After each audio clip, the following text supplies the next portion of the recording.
So today's introduces the second paper.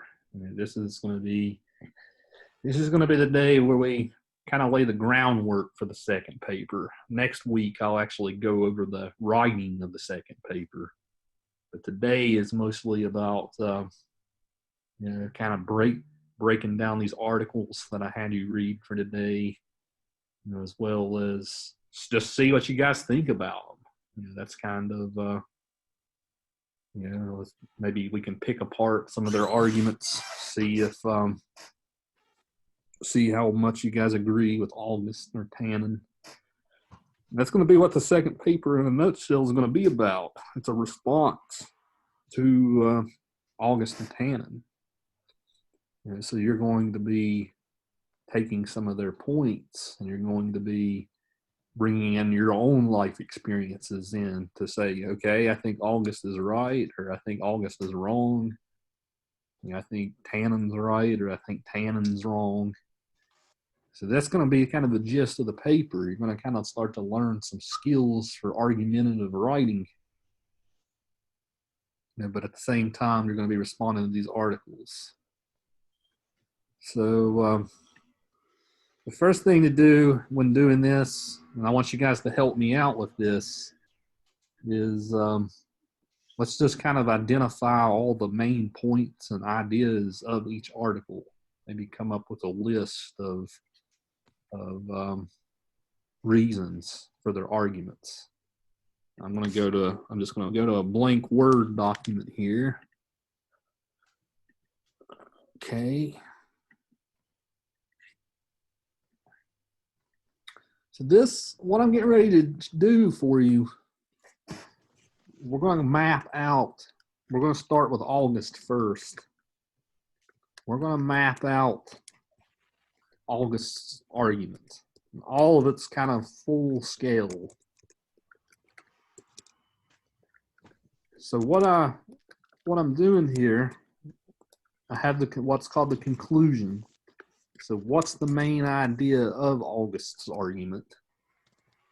And what I have for P1, P2, P3, etc. Those are all the reasons he used to support his argument. Those are called premises. Okay. So anytime you have an argument, you have the conclusion, which is the main idea.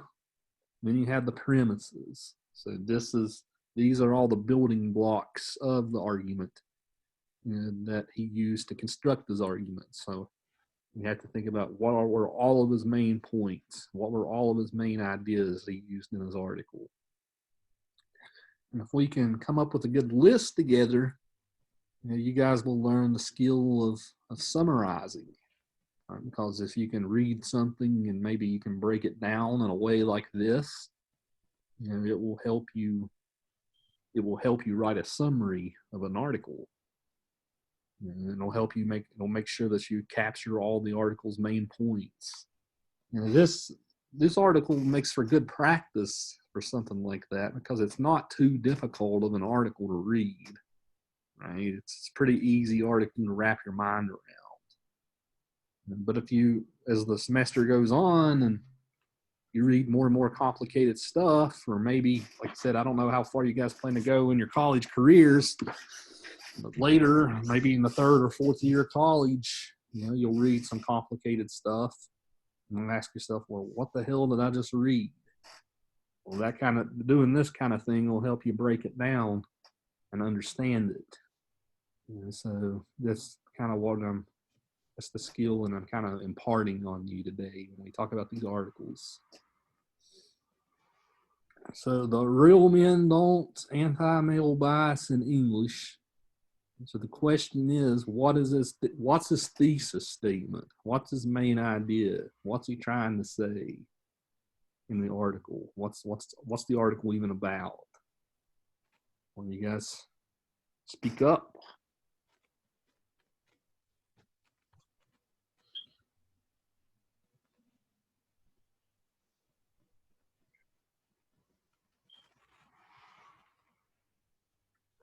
It's hard to put it into words. Well, hint, it's in the title of the article.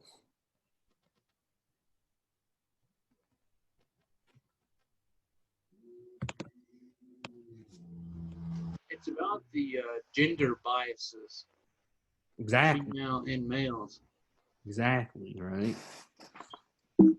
So he says, good, Ryan, there's an anti-male bias in English, I couldn't think of the word bias. right? So there's a bias against men in English, right? There's all these different ways where men kind of get the short end of the stick. That's kind of what August is saying. Okay, so he has lots, so that's his main idea. Oftentimes you'll see in a title of an article, titles oftentimes spoil what the main idea even is. So like later when you do your papers and stuff, when you write your own titles, that's a good strategy. Kind of forecast what your paper is getting ready to be about in your title. The same, it's going to be the same thing for Tannen when we break her article down in a second. We'll find that it's about the title of her article is pretty much the conclusion of her argument too. But this is August. There's an anti-male bias in English. So he talks about all kinds of stuff in the article. So let's kind of like make a list of all the stuff he talks about. Why is there an anti-male bias in English? What were some of his points? In the news, if a man gets beaten by a woman, he cannot plead a battered man syndrome. Okay. Or whatever it's called. I don't actually remember. Okay, so in cases of domestic violence, there is a battered woman syndrome, not a battered man syndrome. All right, so August says, hey, sometimes women physically abuse men too, right? But that's not something you're ever going to hear about. And if a guy does say that he's being physically abused, he's probably going to be laughed out of the building, right, by police or whoever else. It's domestic violence is always done by men against women, right? He says it's never the other way around. Yeah, that was one of his points, one of many. I'm glad you focused in on that one. What else?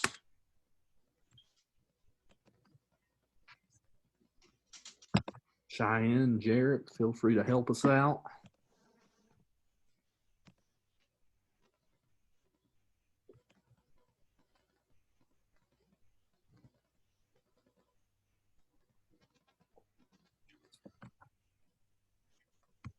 He does mention in the very beginning of this that throughout history, it explicitly says that a tale of male oppressors and female victims. Okay.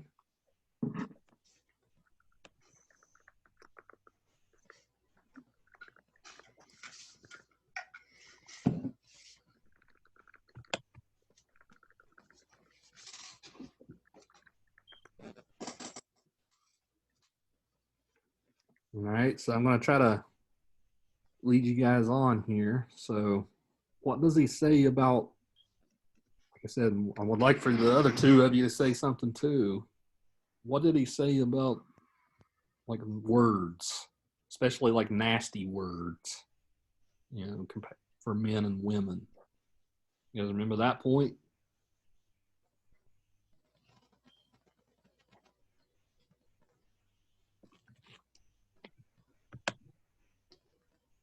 The cricket noise is going perfect. I don't know where that's coming from. You guys aren't going to say anything. I'm going to end the class and you can watch the video from yesterday. Okay, so I need your help. So what else did he say?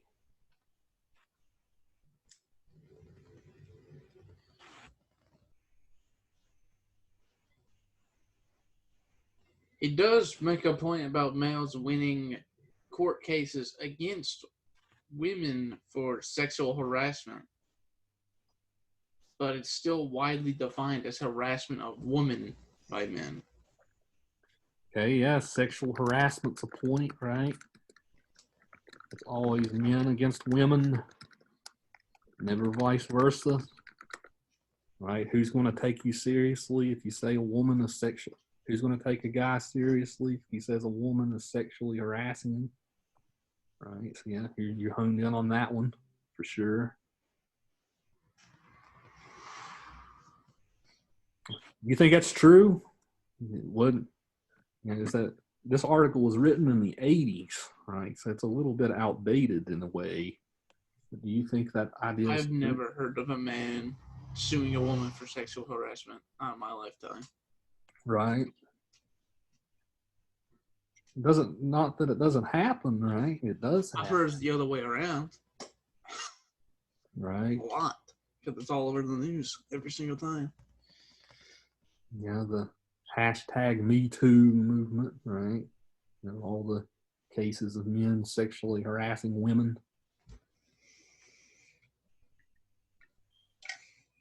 So, yeah,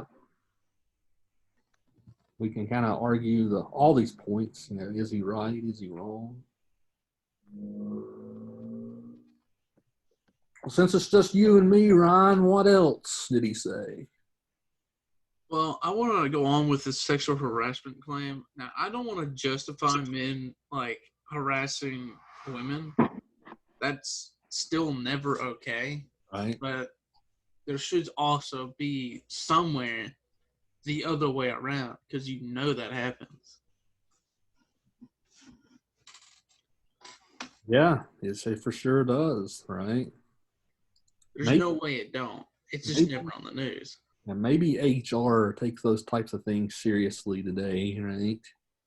You know, but even still, maybe just the number of cases of men compared to the number of cases of women. Maybe sometimes men don't report it, right? Because they know that they're going to be laughed out or whatever.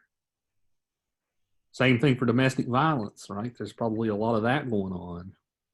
But how much of it goes unreported because men are afraid of being laughed at if they even say it.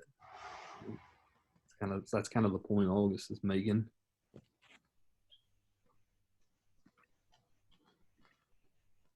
What's he say about divorce? A horse? Divorce. Oh, I thought you said a horse, and I was very confused. The women always get over half of what the men owes, but what men owns but the men gets nothing. He mostly talked about child care, right?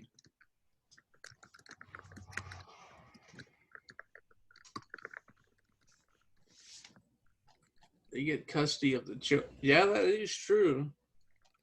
Fathers I don't know why that's true, but it well, is true. the quote he gives us is fathers don't make good mothers. Right? Fathers don't make good mothers. So sometimes even he makes the case, even if it's clear that the father is the better parent, custody of the children typically goes to the woman. I don't know. Do you think that's true still? I mean, we do live in a pretty conservative area. You know, you guys. I've seen fathers get custody of children. Want Not unheard of. You want to explain? Huh? Or you want to tell a particular story or anything about in case you know? Well, the only story I know of would be the other way around because the mother got custody of the children, and it's actually not even that far away from me. I know the person. Yeah, my next door neighbor is a case in point of this. And she did not get custody of her kid in a divorce just because she had THC in her system because she likes to smoke marijuana. Right, so that was the only reason why they didn't give her custody was because of that. Right, so seems a little bit absurd. Right. No, Jared, I cannot hear you. No, Jared, I cannot hear you. Oh, so their mic's not maybe working. You can, if you need to, if you want to say something, you can always type it in the chat box too. Yeah, I don't want to be doing all the talking for us guys. Yeah, that's the danger you run into when a class is this small, right? Sometimes, sometimes one person becomes the whole class. These damn Zoom classes, I hate them too, right? If we were all in a room together, it would be easier. People would be more inclined to I participate. would have a lot easier time getting stuff done in an actual classroom rather than online. Yeah, I'm not a fan of this. It is what it is. But 100% gets the mother gets custody. so you think the mother typically does get custody? Is that what you're saying? Yeah, 90%. You know of some examples of people you know? Well, myself really. So it was my parents divorced. It was automatically with mom, and I more or less had to beg the judge. So you had to beg the judge even to go with your dad for Yeah. So I'm like myself, I've experienced it. right. Yeah, it's maybe this type of thing depends on where you live, right? You know, if you're down in Wyoming, Dow or Mingo, right? Those areas are a little bit more. Those areas are a little bit more traditional than maybe even a place like Raleigh County, right? So maybe it depends where you live. But fathers don't make good mothers. That's the quote he gives us. Fathers can't be nurturers in the same way that mothers can. That's what judges say. That's why mothers get the custody most often. Yeah, I said that at the beginning, but I guess my mic was, I don't know what was wrong with it. That's all right. I'm glad you're with us now. Sorry, my computer keeps beeping. It's the bad part about having a computer connected to your phone. So good. The divorce point is one of his major anchors to his argument. Remember, so what does he say about cuss words and stuff? You guys remember that?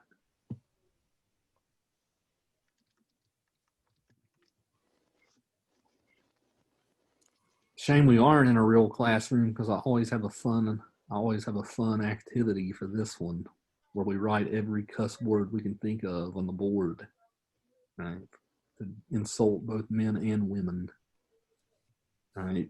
He argues that there's a ton of curse words used to demean men, right? Just as many, if not more, than women, right? So, we can, we know a bunch of them, right? Pussy, queer, fag, right? Sissy. Um, I don't know what else. What else? You got to spout them off. This is a college class. You can do such things. What a Deadbeat. deadbeat, right? Used for a man who won't take care of the kids. Wuss, nerd, Parasite. yeah, that's a good one. Parasite, Worthless piece of shit. worthless piece of shit. Yeah, pussy, right? That's another. That's another one.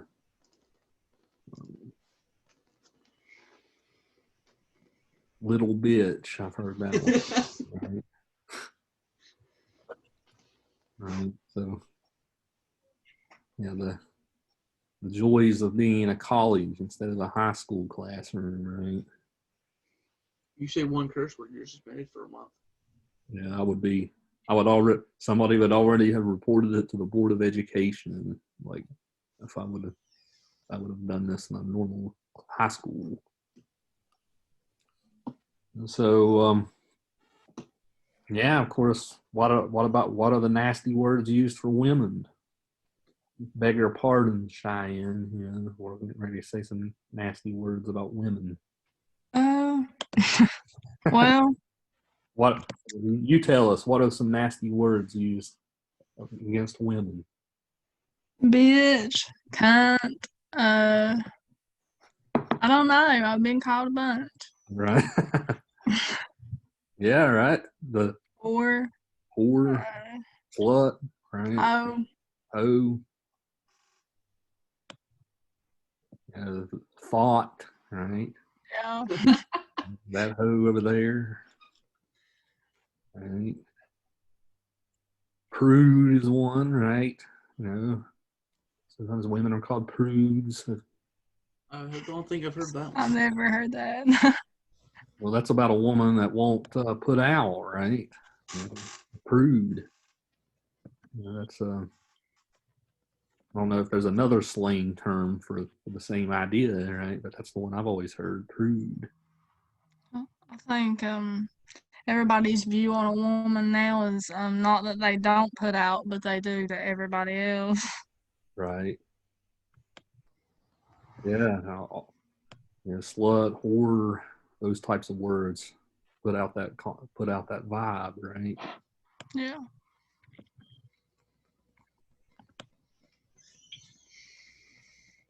Yeah, so just the words we just said are interesting, right? Because most of the words, the word cunt, by the way, you guys all know that's the word you never use, right? That's when you always take it a step too far, right? Except unless you live in England where they say it every other sentence. Right? So I don't know if you guys have ever watched a lot of British TV, but British TV likes to use that word all the time. It doesn't mean it's not as negative over there as it is here. But the words used for women are mostly used to talk about maybe they put out too much or they don't put out enough, right? The words used against men, oftentimes that's used to compare them to women, right? So, like a little bitch, right? A sissy, a wuss, right? So, anytime you insult a man by saying he has a woman-like qualities. If you really want to think about it, a lot of those words do that. Right? So, premise 5.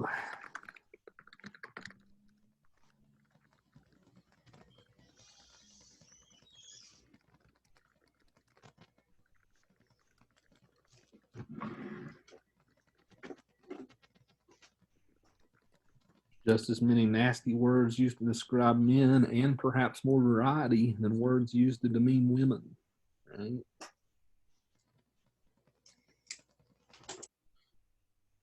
Anybody can think of plenty of those. Yeah, I mean, normally if we were in a classroom, we would fill an entire board full, right? And normally, That'd probably be my most fun day in class. there's nothing more I love to do when I do this lesson than fill a whole board full of curse words and then just like leave it up there for the next teacher. That's a trick. A little trick I like to pull. You're like, who wrote this up there? The teacher. It was part of our lesson. Thank you. I said that'd probably be my most fun day in class. Yeah. I really enjoy that. The pitfalls of COVID-19, right? We can't have that type of fun. I would rather be in class than on this fucking Zoom meeting. Yeah, Zoom. I found Zoom works better for some classes than others. Even if 101's a class, I think we would benefit more if we were in a classroom. Like the speech class you're in. I think that's been working out okay for the most part. Weirdly enough, even though you're not in front of people giving speeches. How's science class working on this? You guys tell me about that. I'm just curious. Endless PowerPoints. PowerPoint, death by PowerPoints. I've already died twice. It's all PowerPoints. I cannot stand PowerPoints. Which class are you taking? SC 109, I think. Oh, the physical science class. Yeah. Dr. Martin. Yeah. Nothing against him, but he teaches through strictly PowerPoints. Right. I don't have a science class. I wish I didn't. How about math? What about math? How's math working with this? I have my math through Alex, and so I have to do everything like I have to take a math test, a math quiz, finish objectives, and homework all on Alex. And it's complicated because it's obviously timed, but math's a little bit more difficult to like solve problems as fast. Do you have Zoom meetings for that too? Yeah, at 10 on Tuesdays and Thursdays to like 11:55. But he goes over like different stuff. He don't go over what we're actually doing on Alex. He goes over different stuff. So I don't even know what's going to be on the final like exam thing. I don't know if it's going to be what he's actually going over or if it's Alex. Right. Yeah, that sounds a little difficult to navigate, right? Especially if you're doing all that, then you're not getting that in class. Yeah. I'm currently working on Alex, and half of my assignment I legitimately can't even get access to because it's a lot. And it's for the current assignment, so there should be no time break on it. I'd rather be in person than do stuff online. Same. Yeah, I think Learn a lot faster. I think most of us are in agreement here on that one. I have one student in another class who just never has shown up to a single Zoom meeting. She's just like, I would actually try if we were in class. And it's like, well, why did you even sign up for the semester? You knew what Why did you pay for it? You knew what you're getting into. If I didn't pay for this already, I would not be going to college right now. Yeah. We're doing our best. Just know that, guys. I can speak for myself when I say I work twice as hard as I do during a normal semester, to do all this online stuff. So it's not easy on us by any stretch of the imagination. Same thing for K-12 teachers, right? Just even trying to salvage that right now is a challenge for them too. Yeah. This is a lot harder to learn in than it is in class. Yeah.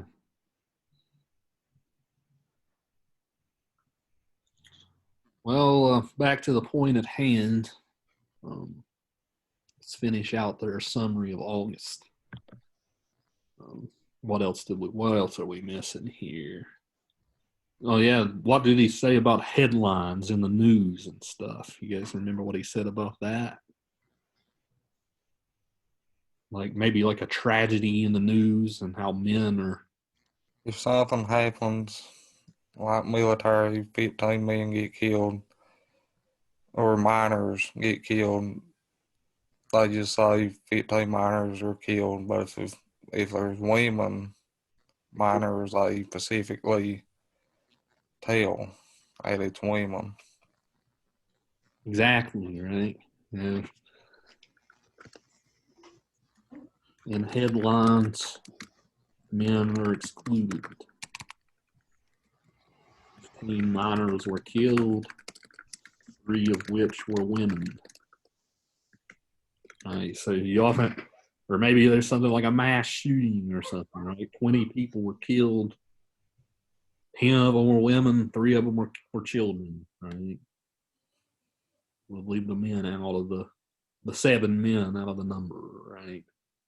That's a point he uses, to say that men are excluded. What do you think about that point? You think he's right, or do you think it even matters? right? Is it? What? Any thoughts on this point?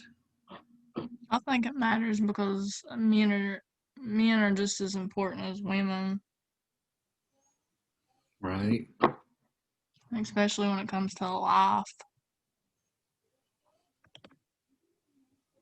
Yeah, when it comes to something like that, for sure, right?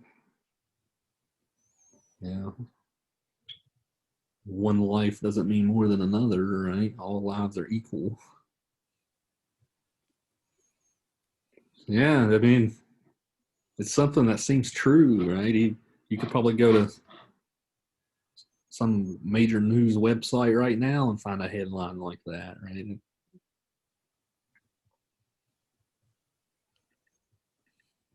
So good. That was Who would ever want to find a headline saying someone's dead? Unless you have to. 2 people were killed, one of which was a woman, right? Could have said one man, one woman was killed. Yeah. But that news outlets do that because they know that gets sympathy, more sympathy, right? You know, maybe men don't get as much sympathy in times like that as women do, or children.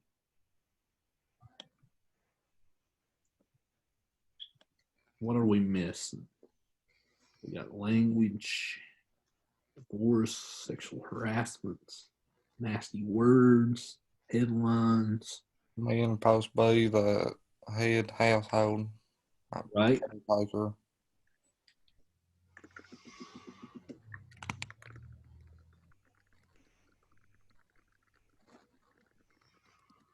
It also talks about, in reality, most child abuse is committed by mothers.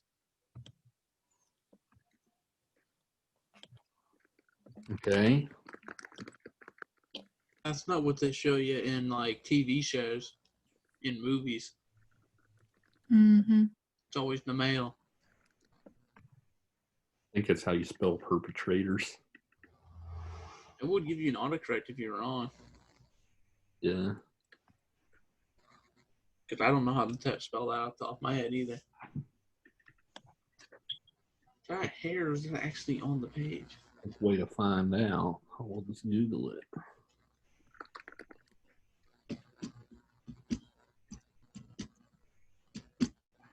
Yeah, I was right.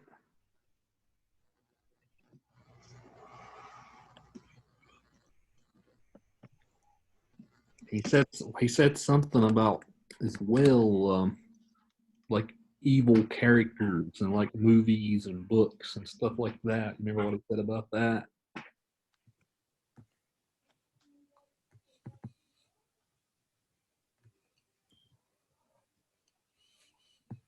He said pretty much evil characters. What did you say? Like My in a dogs are barking. like in a book or a movie, right? He says evil characters are usually men, right? Yeah, referred to a he. Right. Even like in religion and stuff, right? The devil is oftentimes seen as a man with a pitchfork, man with some horns and a pitchfork. Right? The devil is never portrayed as feminine.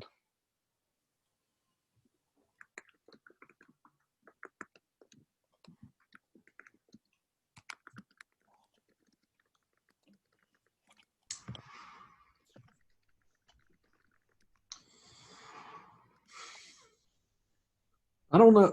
I've always found that one to be his weakest point, right? Because I can think of tons of examples, even from like Disney movies where the villain is feminine, right? Just Cinderella, right? Or Snow White and the Seven Dwarfs, right? There's tons of examples of evil women.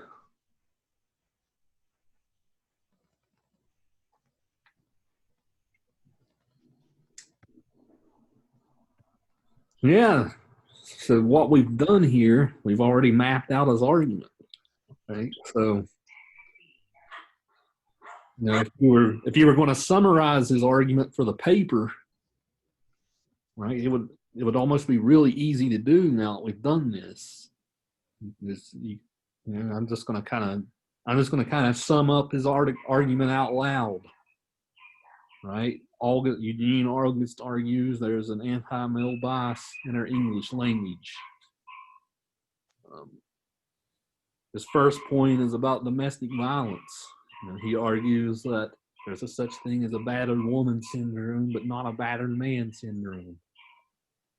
And he also claims that throughout history, men are seen as the oppressors, women the victims. In cases of sexual harassment, it's always the men against the women, and never vice versa. Now, this is exactly how you write a summary. Right?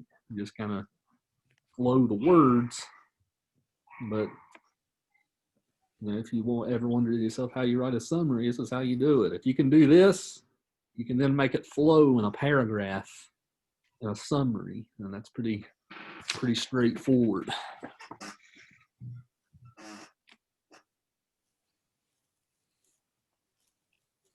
So let's do the tannin one now. The tannin one's a little easier.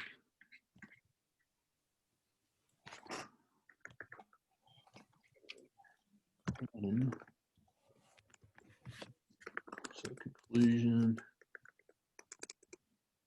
I'll be interested to hear your guys' thoughts on this one too.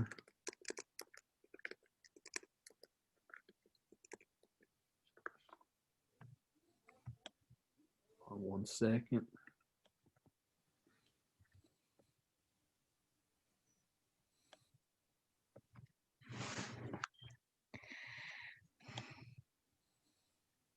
So the title of Tannen's article is "There Are No Unmarked Women." So we'll just say that's our conclusion. There are no unmarked women. So what's she mean by the word mark? She says there's no such thing as an unmarked woman. But what does she mean by that? Women are marked. You guys remember? So she says she went to this conference, right? And she just started looking around the room. She found herself making all these judgments about the other women in the room, right? But did not find herself making judgments about the men in the room, right? So for the women, she noticed a lot of stuff about their appearance, right? Makeup. Stuff like that. You said makeup? Yeah, makeup, hair, clothes, shoes. You pretty much just summed up her article, right? Clothes, shoes, hair, makeup, even something like accessories, right? Jewelry, right? All of these things that women do on a daily basis says something about maybe a woman's personality, or lack of a personality, right? Maybe if a woman doesn't do these things, right, that she's judged in that way too, right? Compare that to men, right? For men, let's say that a guy is going to go to a job interview, for instance, right? The standard clothing is pretty straightforward, right? Wear a pair of khakis and a polo or just a suit and tie, right? Compare that to women who go for a job interview. Well, there's a lot more choices to make about how you might project your appearance, right? There's a lot more variety of shoes for women than men, right? If you're going through a job interview for a man, it's kind of hard to mess up your shoe selection, right? It's because it's pretty standard what type of shoes are dress shoes for guys, right? Compared to, well, maybe if you're a woman, you're going to wear heels, or maybe a tennis shoes would project some type of image. Hair, right? For men, there's not a lot of variety in hairstyles, right? You know, some of us don't even have hair, right? Like myself. Right? Like a hairstyle like Ryan's got, right? That's a pretty common type of hairstyle for a guy, right? Beard. Right? Beards actually might be the closest thing to marks that we have if you think about it, right? Sometimes you see guys with clean beards, then you have the ones that make you look like Father Time, right? When they go down to when they're that long. And That's usually how mine is, real long, down to my chest. I've never tried to grow mine out that much. I probably could, but after a while it starts to bother me. So I always keep it fairly. Well, I was always out in the cold, at the mines, on top of these strip jobs, and that long beard just Helps you out. Keeps your face warm. I used to have a beard on my chest. Cut it off though. Did you? Yeah, beards. Like if you look at a guy's beard, right? Maybe you can judge something about his character. And the hairstyles, though, it's kind of hard to do that unless you're really out there, right? Maybe you have a mohawk or something like that. That would be almost the only way you could stand out if you were a guy. The only hairstyle I know for any guys that are close to me is a buzz cut or just having long hair. Right, long hair. Maybe if you dye your hair a weird color or something like that, that would make a guy stand out, perhaps. slick it back. Right. If you have good hair, slicking it back's usually pretty standard. Or parted or something like that. For women, though, almost all these choices. I mean, think about how difficult it is to get to a woman to get to a hair appointment, right? Some of these hair appointments can last hours, right? That's because it's that much more complicated. We guys can go to the barber shop and be done in 15 minutes. Sounds like something Cheyenne can explain well. Yeah. Want to elaborate on this, Cheyenne? For us dudes? Actually, was going to go into cosmetology before all this, and my senior year I was in cosmetology. So, yeah. You know all about this one. Yeah. I decided not to do it though because there's a lot of cosmetologists around here, so I decided to go into the nursing program, hopefully to make more money. Yeah, it's you probably made the right call there. I would say there's less competition in the nursing field, right? Yeah. Every day a nurse is needed. So, Especially nowadays. yeah. Yeah, especially these days. Yeah, I mean, just all the different varieties, all the different colors and things like that. That's something men don't really deal with. Makeup, right? Makeup. Well, if you wear makeup as a guy, you stand out, right? Just because it's the standard not to. Right, but all the different varieties of makeup on a woman say something, right? Does she put too much makeup on? Does she not put enough on? Right? Whatever choice does she not wear any at all? Whatever choice she makes is a judgment that you would use to mark a woman, right? Accessories, jewelry, right? Is her jewelry too flashy? Is her jewelry not flashy enough? What's going on with her earring choice, her necklace choice, bracelet choice? All right. But the only thing we guys have in that department is a watch, right? Sometimes watches, sometimes watches are important for us guys, right? Watches are sometimes a symbol of status in a way, right? If you have a Rolex, that means you got money, right? Ryan's got his digital watch there, it looks like. Yeah, I ain't got no money. It's a Walmart watch. Right? Oh, mine's in pocket knives.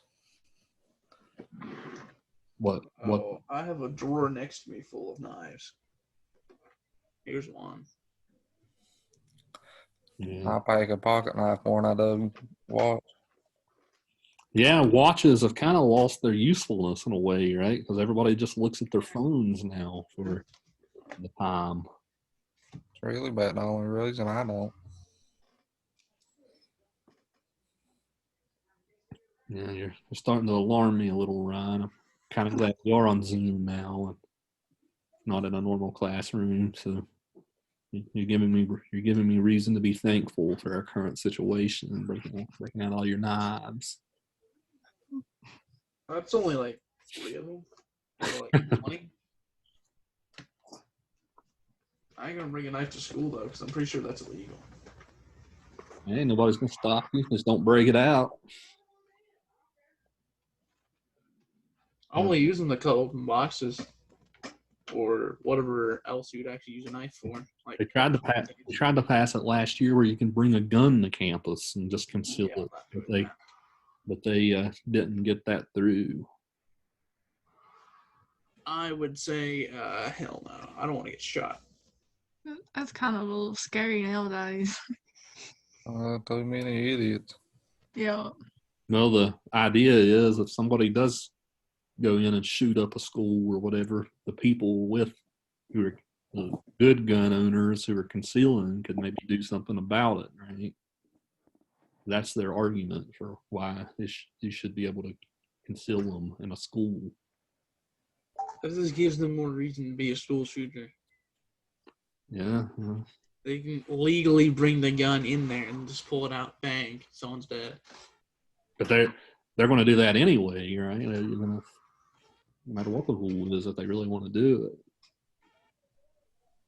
I never thought I would make a conservative argument for guns. Devil's advocate, playing devil's advocate with you. I agree to carrying a weapon around all the time, but then you got like, well, you're right. If they're actually going to do it, they do it anyway, whether it was allowed or not. So Yeah, in that case, it's best to be able to defend yourself, right? yeah, Yeah, there's lots of teachers who make the argument like, hey, students aren't going to feel comfortable in a classroom if they know somebody's packing in there, right? Or some teachers are like, what if I give a student an F and he's carrying a gun, right? I'm just like, well, Hey, Daisy, you cannot do that. doesn't bother me, I don't suppose, but it could others. Make one yourself, I guess you don't have to worry. That's all right. Yeah, just go in packing hot there. The only ones that would have to worry is the ones that ain't packing one. Yep. Yeah, that's an argument where I can see all the sides. I can see the guns, pro guns and anti-gun side on that one. I'm kind of in the middle, I believe. Younger people, like straight out of high school, that goes to college, I don't believe they need one. They pack to school because they're still growing, I think, with them. You don't think they're old enough or mature enough to have one? Yeah, really mature enough because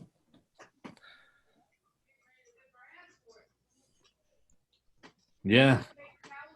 Maybe like put like an age. I mean, you got to be 21 to both smoke and drink now, right? So maybe why not guns too? At that point, your brain's a little more developed. I was actually in a situation to where, I think it was my junior year. Someone threatened to show go to court over it and everything. So What, at the school? he got sent off. you come to me, I've seen you while we had was bomb threats, so That was every other day. Did you go to East or West Side, Cheyenne? West Side. So,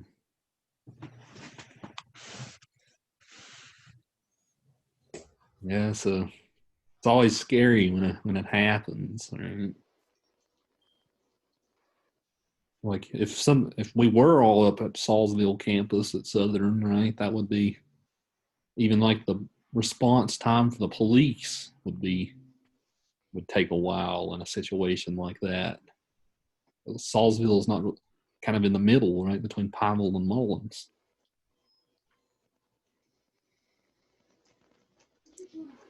Well, so that's the points about appearance she makes. She also she talks about some other stuff in here too. What's she say about names? How women are named. Remember that point? Like last names and like first, like Miss and Mister or whatever. Right. So we'll say point 6 and point 7 for this.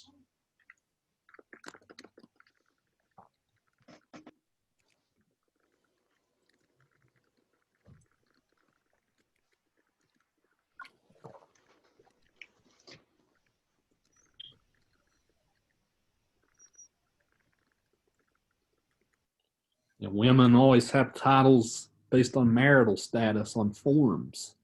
Right. So if you're filing a form at the DMV, you have to say Miss, Mrs., Miss, whatever you choose to identify as. And she says that is a mark used against women compared to men, where the standard is just Mister, or unless you're a doctor, you might have the title of doctor. But for the most part, men are pretty unmarked. We're all Misters compared to women who have to use all these different terms. And then Jarrett said the last names too, right?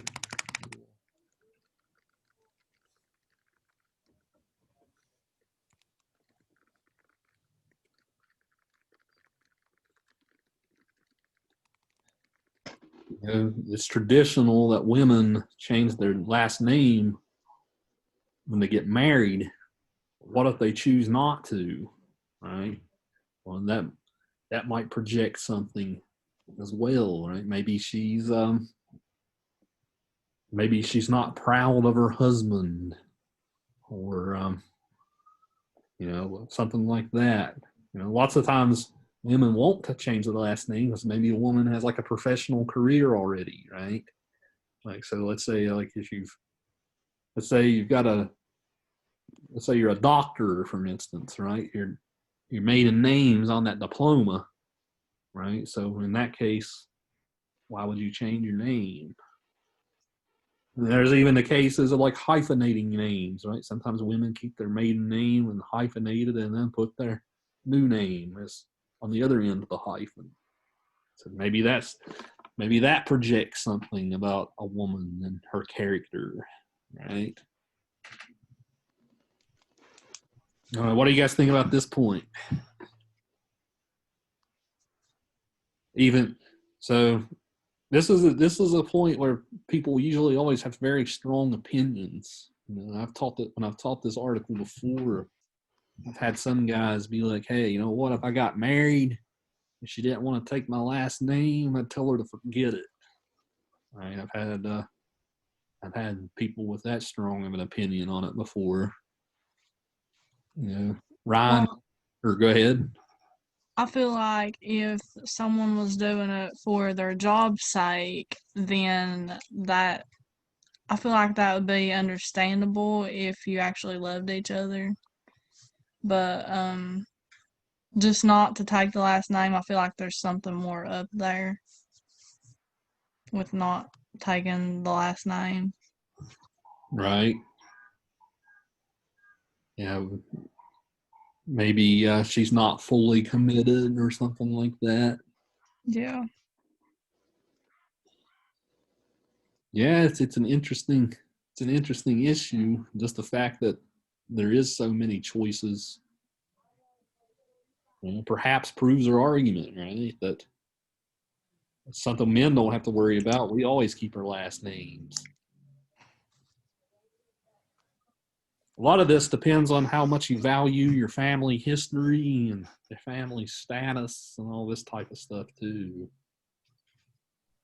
You know, if you don't value, if you're a guy and you don't value your name so much, right? Maybe it wouldn't be a big deal.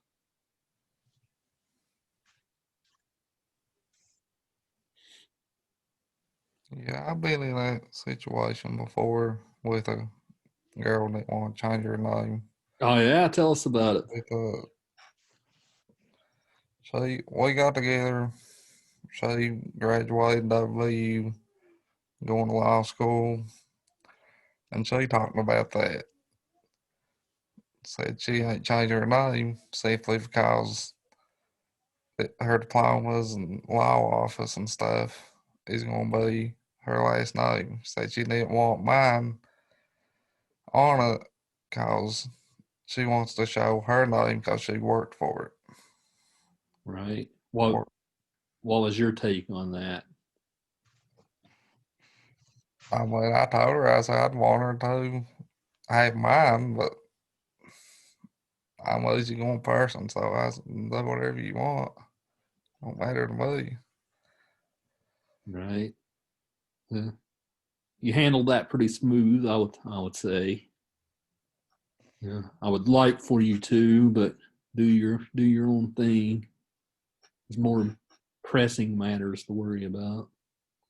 Well, she worked for it, so I guess let her show it off. But we agreed on some stuff like Facebook, stuff like that. But my last name, but her degrees and stuff like that, law office, keep it her last name. Just more or less social media, have mine on it and everything else hers. Right. Well, that seems like a good compromise.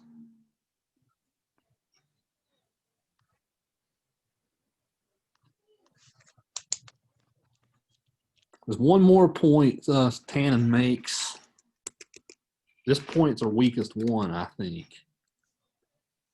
She tries to, she gets a little too clever with herself here, I think.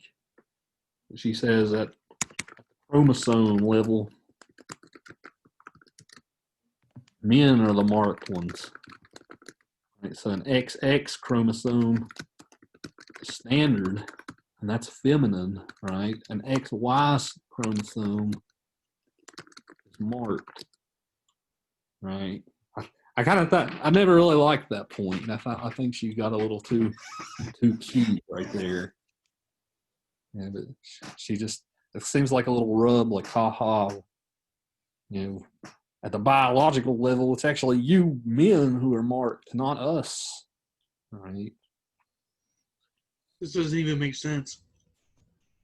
Why does it not make sense? Who's going to look at the chromosome level to see if you're a man or a woman? Who's actually going to care? Well, if you talk about gender, biologically speaking, at least, right? That's how it is a man, an X and a Y chromosome.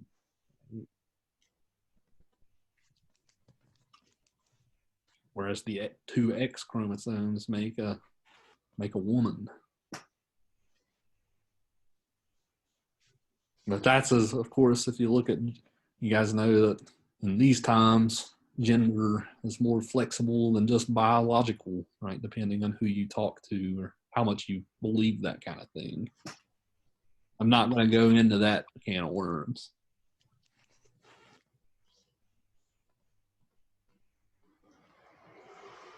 Yeah, if we're summing Tannen up then, she says there's no unmarked women. She went to this conference. She found herself judging other women based on their clothes, shoes, hair, makeup, accessories. And she also makes these points about names, including the titles of names, as well as women changing their last name on marriage. Final point is she says that men are the marked ones, biologically speaking, because they have a Y instead of a standard X chromosome. So there, boom, you summarized their article. So the main gist of this then is, hey, this is how you make sense of whatever you read and break it down and to its sort of core ingredients and then go from there. Again, this will help you later, especially if you read some really complicated stuff, right? Maybe for instance, you would read a court case, right? If you were going to law school, well, that understanding the court case, you could do it this way, right? Outline it out, kind of like we just did.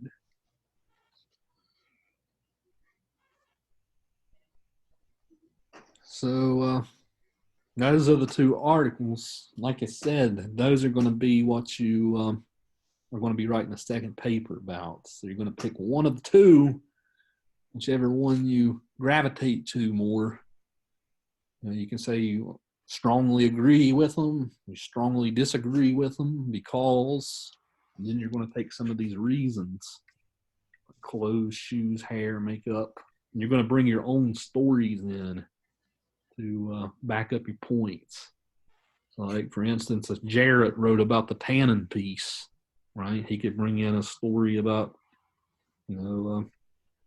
his talk with his, are you still with her, Jarrett, or is she an ex? Nah, she's an ex.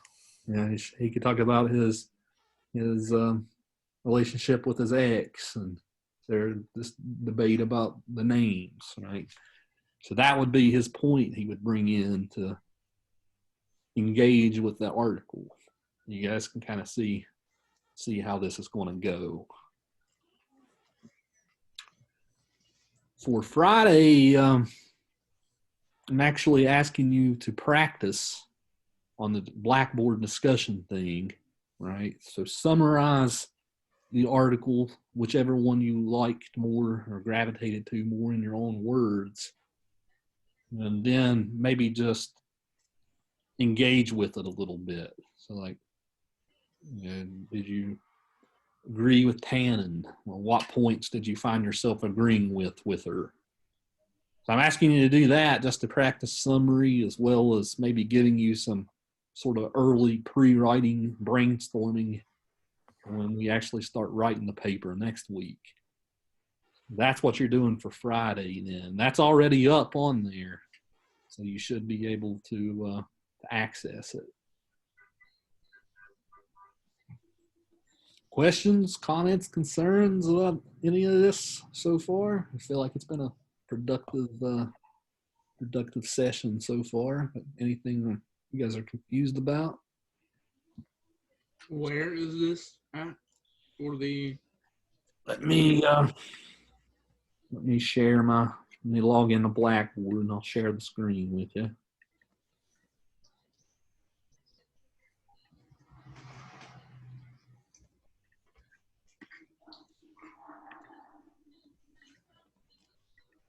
This is our Blackboard page. So you can either reach it through the learning module, which we now have up on our second paper.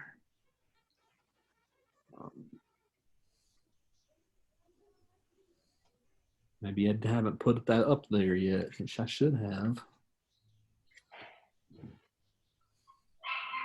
So I haven't put it up yet, but I will. Okay, so kind of fell on my face here a little bit, but I'll put that up for you tonight so that you can work on it before the end of the week, or before the next class. I'll just say that, before our next class, if you can get that up on there, you'll be fine. Also, if you haven't submitted your narrative yet, you can still do that on here as well. Dropbox is up. I posted yesterday who I had narratives from on announcements. So, I sent mine in to you. Did you not get it? I saw where you submitted it since yesterday. So yeah, I do have yours now. I didn't know we had to turn it in. I thought it was still another week. I had Cheyenne's. No, it's this week. I had Cheyenne's. Jared, I don't know if I had yours yet. Let me look.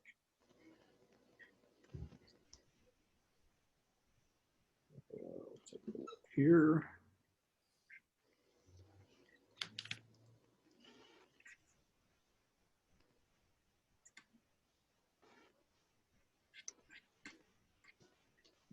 No, I don't have yours yet, Jared. So get that to me sometime very soon. Your first paper. All right. So the next thing to do, we'll spend about 10 or 15 minutes on this, and we'll call it a day around 5:30. This is going to be the enhanced part of the class for today. You have to make that. You guys are supposed to get extra attention to grammar and things like that in the enhanced part of the class. So what I'm going to cover today is cutting clutter in your writing. Cutting clutter. Sort of trimming down the fat that sometimes finds its way into your writing. Let me pull up my handout and we'll go through it. I always try to keep the grammar stuff to a bare minimum, because a lot of times you guys know the stuff already from high school.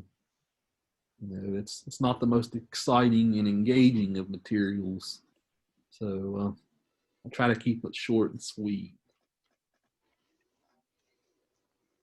But let's get to it.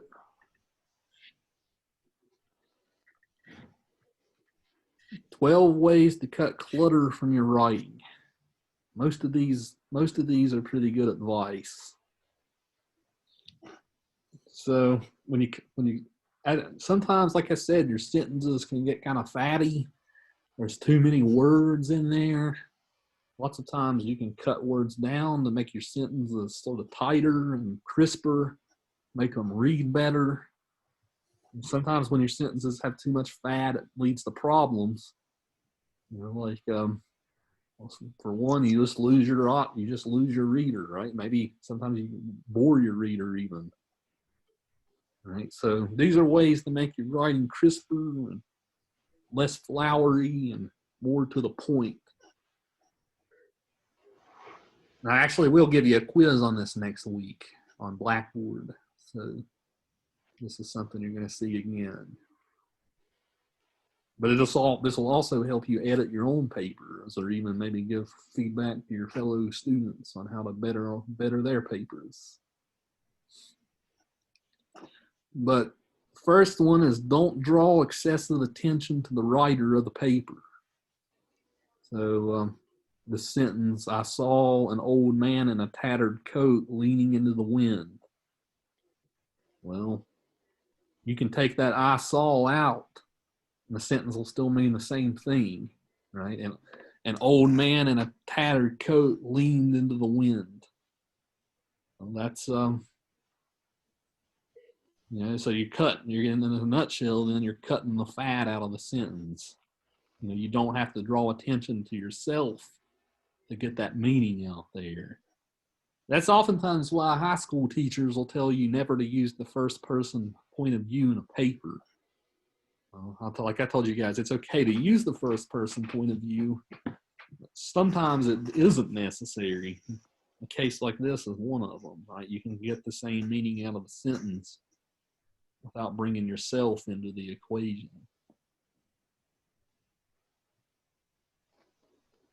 The second one is advice I'm going to hammer in.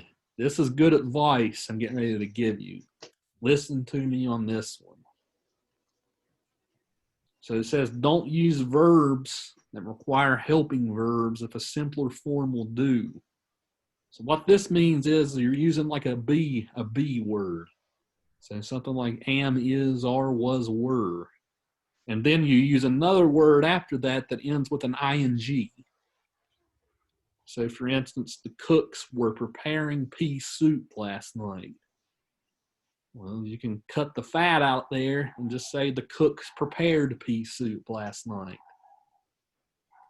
Sarah would take all the criticism. You can cut that would out and just say Sarah took all the criticism.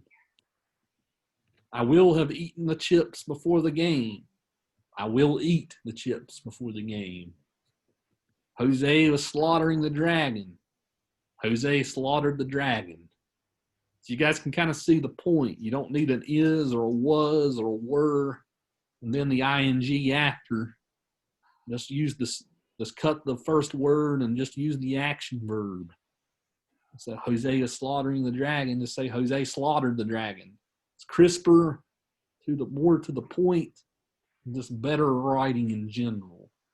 So technically, you're not wrong if you say Jose was slaughtering the dragon, but mostly talking about issues of style. It's better style to do it the other way.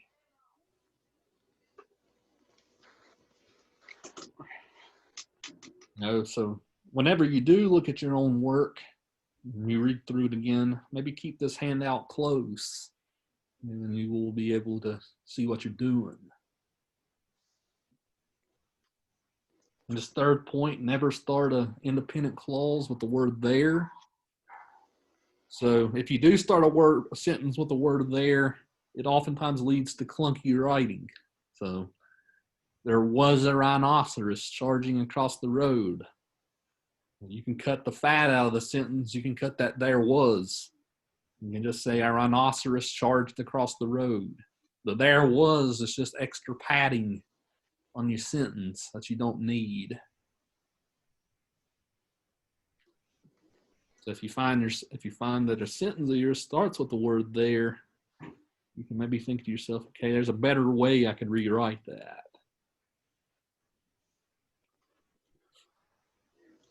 Same thing for the word it. You start a sentence with the word it sometimes leads to that kind of clunky writing. So it was a cold night when the cows broke out. Well, there's better ways you can word that without all that fat in your sentence. You can just say on a cold night, the cows broke out. So by doing that, you get rid of the words it was and the word when. Right? So you trim the fat out of your sentence. You're giving your sentences a lipo, right? That's kind of what you're doing by doing all this kind of stuff.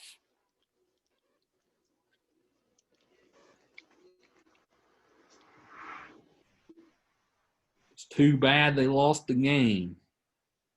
Well, you can fill one word out instead of three there. Instead of saying it's too bad, you can say, unfortunately, they lost the game. Seemed grandma was prepared for the worst. Well, just cut those first two words. Grandma was prepared for the worst. The same principle as number 3 with there. If you have a sentence starting with it.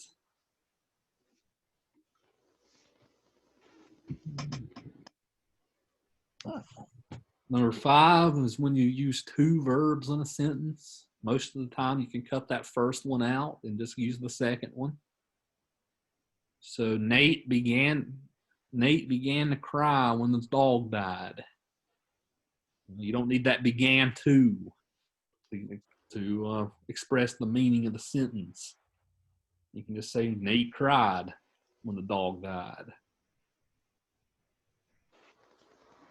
Instead of saying Mom started to holler after Gloria broke the vase, you can just say Mom hollered after Gloria broke the vase. With the wolf close on my heels, I continued running through the woods. It would be better if you just say I ran through the woods. So you guys can kind of see the point here.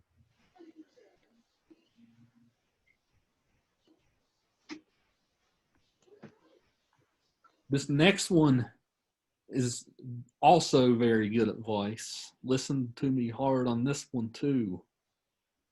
Most of the time in your writing, you can cut the adverbs out. You cut the adverbs out. Most of the time, your sentences will be better off for it. When you're writing the first time, often, You know, the thing is, your first time writing a paper, you shouldn't worry about your grammar. You shouldn't stress yourself out over every little word. If you do that, it's going to take you forever to get a draft down. This is stuff you can do on your second pass through when you're cleaning it up. But most of the time, you can cut these adverbs out and your sentences are going to be better off for it. So if a word ends with ly, for instance, so a word like rapidly, clumsily, slowly, sadly, pretty much 95% of the time you can cut those words out. Your sentence is going to be better off for it. It's just extra fat, extra padding that you add on to your sentences. So if you're working on a paper on Microsoft Word or something, a good strategy to do would be to hit something like Control F, and then search for all the cases in your paper where you used an ly. And it'll take you to all the instances where you have lys in your paper. Well, sometimes you have to have it. Maybe a ly is built into the word, like family, for instance. But most of the time, if it's one of these adverbs, you can cut it out, and the writing's going to be better.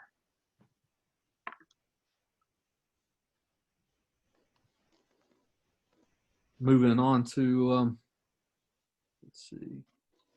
Number 11 is pretty much about this too. Avoid using qualifiers. So a word like very, right? He was very tired. Very is an adverb. Often is an adverb too. Rather is an adverb. He was rather tired. Those kinds of qualifiers that kind of add extra emphasis to like the word tired or whatever. Most of the time, again, you can cut that out. Or there's a better word for it. So instead of saying he was very tired, you can just say he was exhausted. Right? One word instead of two. And it's a better word too, a more complicated word.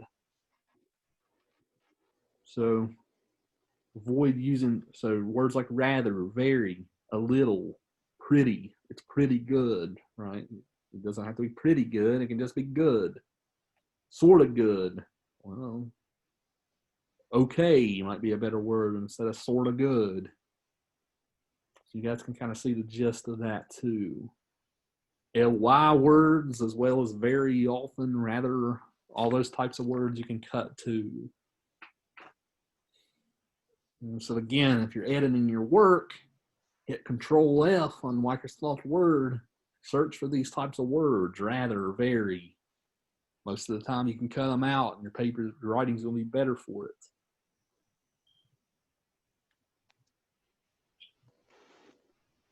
Number 8 and 9, I'm going to go over in a future lesson. Number 8 and 9, I'm going to spend all the next week on, so I'm not going to talk about that just yet. But number 10 is a good piece of advice too. Don't use phrases that add words and not meaning.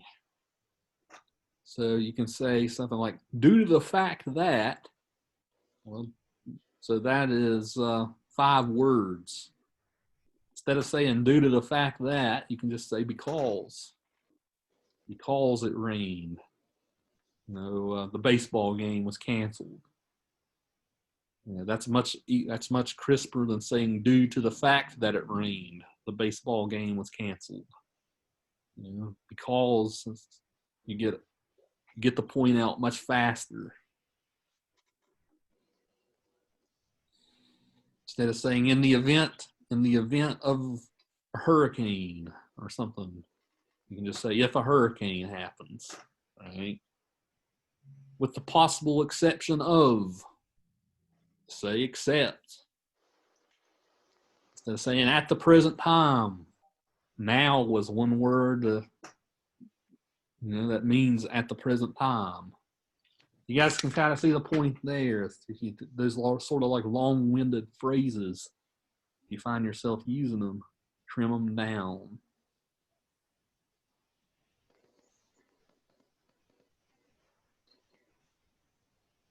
number 12 is the same premise as number 1, right? Lots of times you can cut yourself out if you're like stating an opinion. So instead of saying, I believe automatic weapons should be outlawed, well, you can just kind of keep it third person and say automatic weapons should be outlawed. So that's another good way to trim some fat. Again, if you're bringing yourself into the equation, sometimes you might want to do that, but lots of times that's a good way to trim yourself down too. Now, just to give myself as an example, last spring I finished my doctorate degree. Now, one of my chapters in my project was 55 pages long on the first draft. Well, I cut 2 or 3 pages out of it just by doing shit like I just told you to do. And I searched for those ly words. I searched for words like very and rather and often. And I searched for when I used I's and see if I could cut them out. I searched for phrases like due to the fact that and stuff like that. So by doing these just sort of simple, I searched for cases where I used there and saw if I began a sentence with the word there, or saw if I began a sentence with the word it. The word processor gives you the tools to be able to do this. So, like I said, by doing that, I cut out 2 or 3 pages that didn't even need to be there, just by trimming off unnecessary words. Right? The writing was much better for it. It was less clunky. It was easier to read. I'll confess myself, I'm telling you guys about cutting clutter, but as a writer myself who's written stuff before, I'm the most cluttered writer there is. My sentences can be long and clunky, long-winded. So I always try to do this type of stuff even in my own practice to improve and get better. Any of these not make sense? Any questions about any of these that I can address?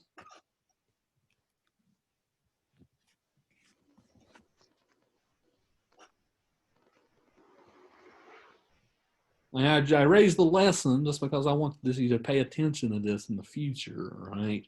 I didn't give you this lesson during the narrative because I didn't want you to worry about that too much with the narrative. I wanted you to describe things and describe scenes and stuff like that.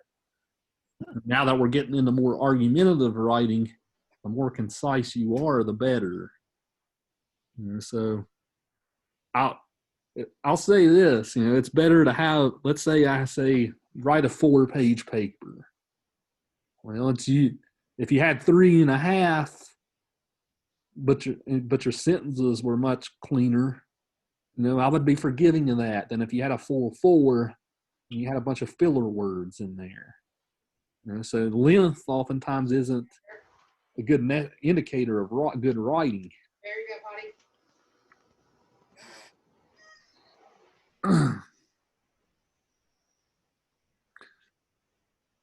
So with that said, I guess that's probably enough for today. That was a good 1.5 hours of content I just provided you. So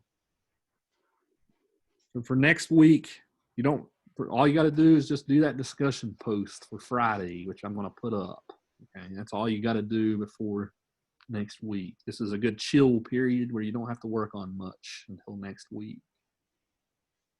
So take care, guys. We'll see you next time.